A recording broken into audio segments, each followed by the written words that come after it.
Bertrand Badier, le professeur Bertrand Badier, est un enseignant de sciences politiques à l'université de Paris-Sorbonne. Il a écrit un excellent ouvrage, L'État importé, l'occidentalisation de l'ordre politique. Ah oui, le mot est lâché. L'occidentalisation de l'ordre politique. Décrit la situation des États africains où ont été greffés les États, le copier-coller des États occidentaux, le copier-coller sur des réalités africaines, des États qui étaient des tribus qui ont été assemblées en États et sur lesquels ont été transportés, transposés, transplantés l'occidentalisation de l'ordre politique. D'où le phénomène, n'est-ce pas, de formatage des cerveaux des jeunes Africains pour faire du copier-coller occidental. J'en parle parce que j'ai eu le privilège et le bonheur d'échanger brièvement avec lui au tout début de la préparation de ma thèse de doctorat en sciences politiques. Et j'en parle parce que l'État importé décrit la situation des États africains où ont été transplantés des États. C'était des espaces géographiques sans État, avec rien que des tribus et des villages, sur lesquels ont été transplantés des États, géographiquement délimités, mais également sur le plan de la politique et de la philosophie. L'État importé, c'est en Afrique ces États où on a également transplanté des phénomènes de la démocratie qui n'étaient pas forcément la démocratie traditionnelle en usage en Afrique.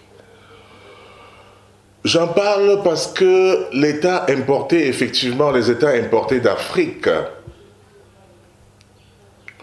ont également formaté le cerveau et la mémoire des jeunes étudiants africains qui dorénavant ne regardent plus qu'avec les yeux des Occidentaux et ne pensent qu'avec le cerveau des Occidentaux, en oubliant que l'Afrique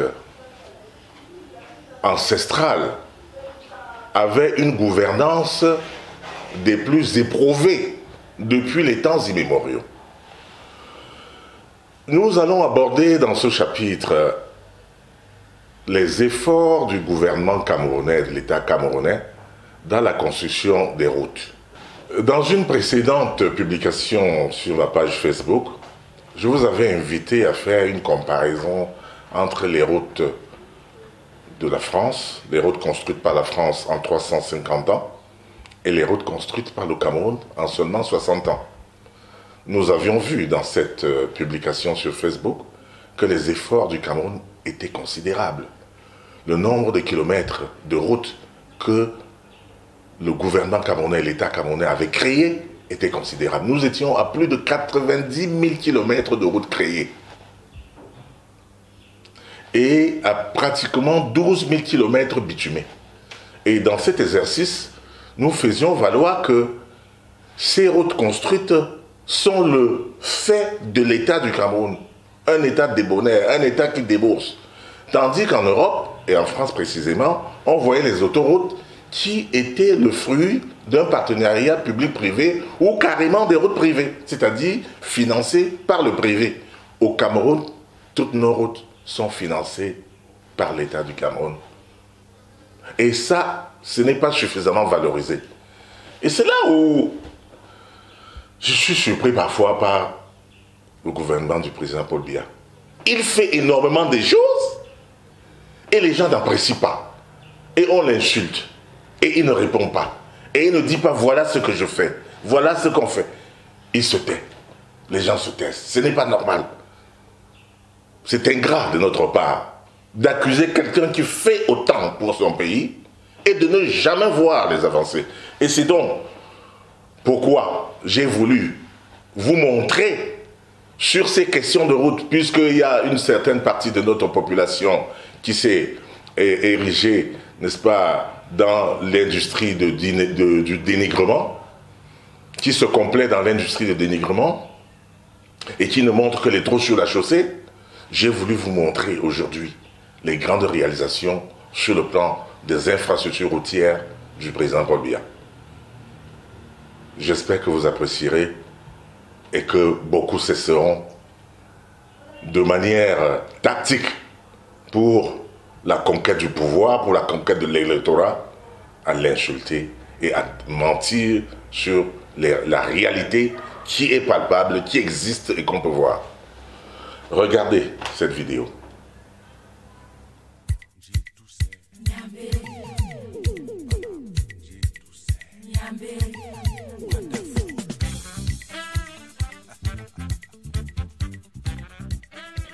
Dans le vaste projet de modernisation des infrastructures routières au Cameroun, l'État entreprend chaque année la construction et la réhabilitation de nombreuses routes pour fluidifier la circulation entre les périphéries urbaines et rurales. C'est plus de 90 km de routes qui sont ainsi concernés. L'objectif étant de moderniser le tronçon routier national et désenclaver toutes les localités et grands bassins de production agricole. La décennie 2010-2020 qui a marqué la mise en œuvre du document de stratégie pour la croissance et l'emploi révèle que le Cameroun s'est enrichi de 7174 km de routes bitumées, ceci prenant en compte les routes nationales, régionales et communales. Si certains sont déjà achevés et opérationnels, d'autres sont en cours de finalisation et présentent déjà fière allure. C'est le cas du corridor Yaoundé-Ngaoundéré. Il s'agit en effet de la construction d'une route de plus de 600 km sur l'itinéraire Bachengan-Tuyoko-Lena-Tibati-Ngaoundéré. Pour comprendre l'importance de ce chantier routier en cours de finalisation, il faut savoir qu'actuellement, pour allier le nord Cameroun en partant de Yaoundé, le corridor Yaoundé-Bertoua-Ngaoundéré est obligatoire pour en moyenne 13 heures de temps sur une distance de 832 km. Avec la finalisation prochaine de l'itinéraire Bachengan-Tuyoko-Lena-Tibati-Ngaoundéré, la distance entre Yaoundé et Ngaoundéré est désormais réduite de près de 200 km. Les travaux sur cette route affichent des résultats satisfaisants aux retombées immédiates. Le cas de la construction d'un pont de 400 mètres le long du fleuve Sanaga à Bachenga illustre à suffisance l'importance de cet ouvrage sur cet itinéraire. Ce pont a mis un terme à l'usage du bac pour la traversée sur ce fleuve Sanaga, un moyen de transport jadis utilisé pour connecter les départements de la Léquié à celui du Mbam et Inoubou dans la région du centre. Depuis sa mise en service en décembre 2020, le pont est désormais très sollicité par les deux localités voisines et favorise avec succès le développement des activités agricoles. Ce projet routier Bachengan-Tuyoko-Lena-Tibati a aussi une vocation sous-régionale. Il s'invite en effet dans le projet qui vise à fluidifier le trafic routier sur le corridor Douala-N'Djamena. L'objectif étant de densifier les échanges commerciaux entre le Cameroun et la République du Tchad. Les marchandises parties du port autonome de Douala pourront alors facilement rallier la capitale N'Djamena au Tchad dans un délai considérablement réduit. C'est aussi le cas de la route Nkole-Sonding qui vient d'être réceptionnée dans la région du centre. Cette infrastructure routière a vocation à améliorer le trafic entre les régions du centre et de l'est et sur le plan économique, d'accroître les échanges entre les régions du sud et du nord Cameroun.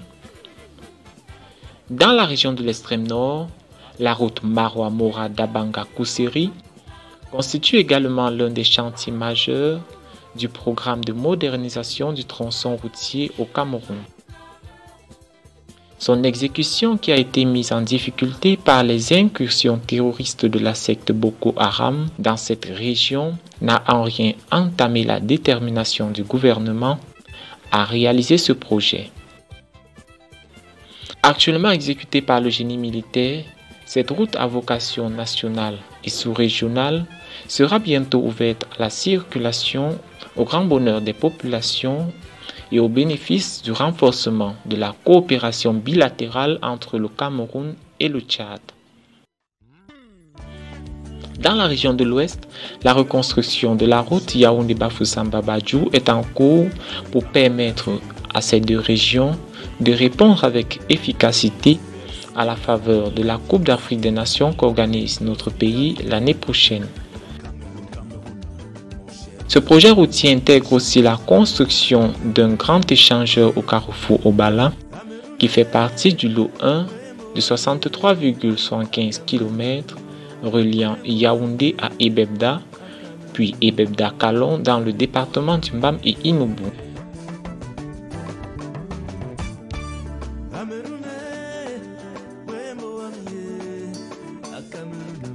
La région du Nord-Ouest est pour sa part connectée au Nigeria via le corridor Bamenda au Cameroun à Enugu au Nigeria.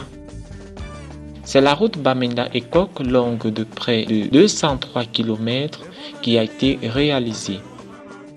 En sol nigérian, 240 km de route bitumée jusqu'à Ekok qui représente la frontière entre le Cameroun et le Nigeria. Sur une distance de 456 km donc, cette route transfrontalière a vocation à densifier les échanges commerciaux entre les deux pays et renforcer les liens de fraternité acquis entre populations bien avant l'époque coloniale. Les travaux de ce projet routier Bamenda-Enugu visaient également à bitumer 150 km de route opérationnelle à ce jour entre Kumba et Manfé dans la région du sud-ouest. La route Kumba-Manfé a donc l'avantage de réduire le trajet qu'il fallait supporter entre Enugu, Bamenda et Douala en traversant certains arrondissements de la région de l'ouest. Désormais, le corridor Bamenda-Manfé-Kumba-Douala est le plus recommandé car son trajet est court et plus avantageux en termes de coût. Avec l'avènement du port autonome de Limbe qui entrera bientôt dans le paysage portuaire du Cameroun et le port autonome de Douala qui se rapproche désormais du Nigeria via la route Kumba-Manfé-Bamenda, il y a espoir que les deux poumons économiques d'Afrique centrale, le Cameroun et l'Afrique de l'Ouest, le Nigeria, mutualisent leurs efforts pour impulser le développement de leur sous-région et s'inscrire en véritable plaque tournante de l'économie en Afrique. L'un des chefs-d'œuvre qui ne passe pas inaperçu sur le corridor Kumba-Manfé, c'est bien le viaduc de Bakwasopé.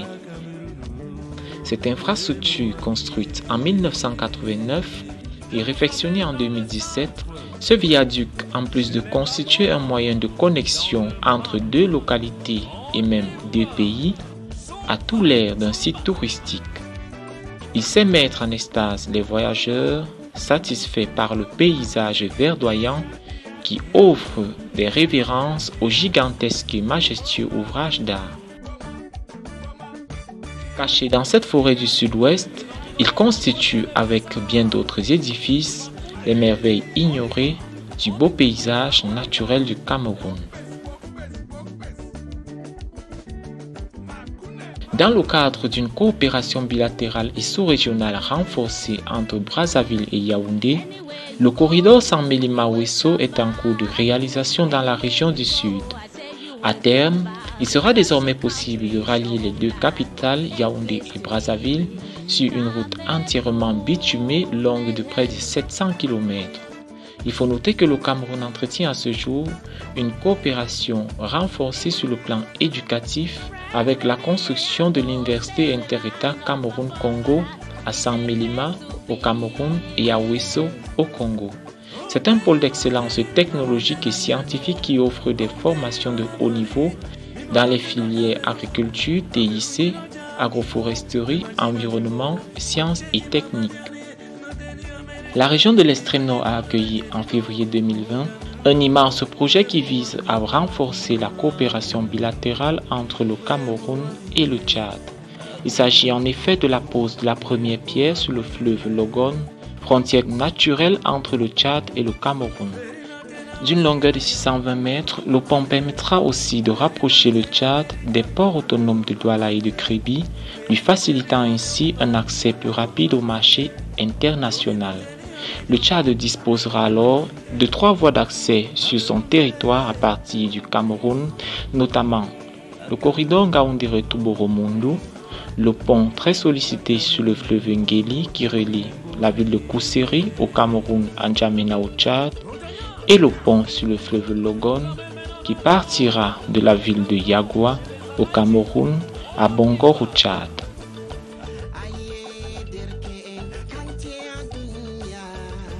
En ce qui concerne la politique autoroutière, le Cameroun est engagé sur 3 fronts. Le premier est l'autoroute Yaoundé-Simalène dans la région du centre. De 23,3 km, ce projet futuriste qui donnera un tout nouveau visage à la cité capitale est rendu à son exécution section urbaine.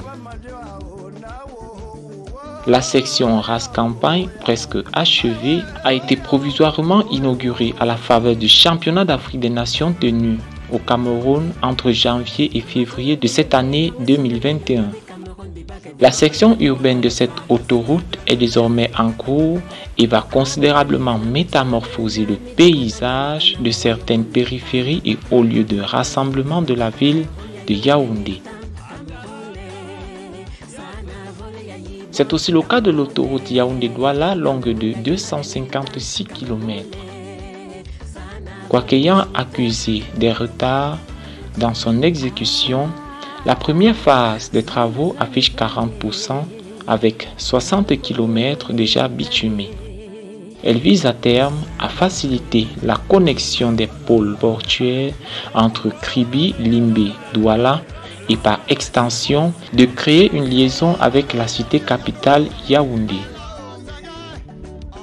La ville de Yaoundé sera donc connectée aux différents pôles portuaires à travers les autoroutes Douala-Yaoundé et Yaoundé-Edéa-Kribi.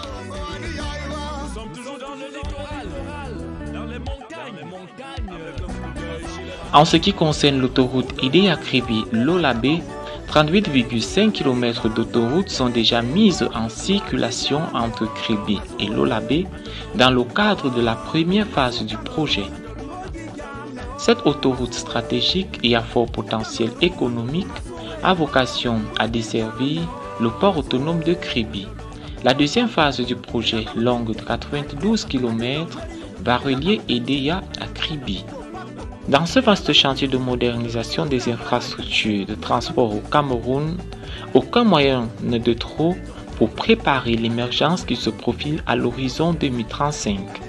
En intégrant les collectivités territoriales décentralisées dans cette dynamique de développement infrastructurel, l'idée est de miser sur une participation collective au rayonnement du secteur des transports au Cameroun.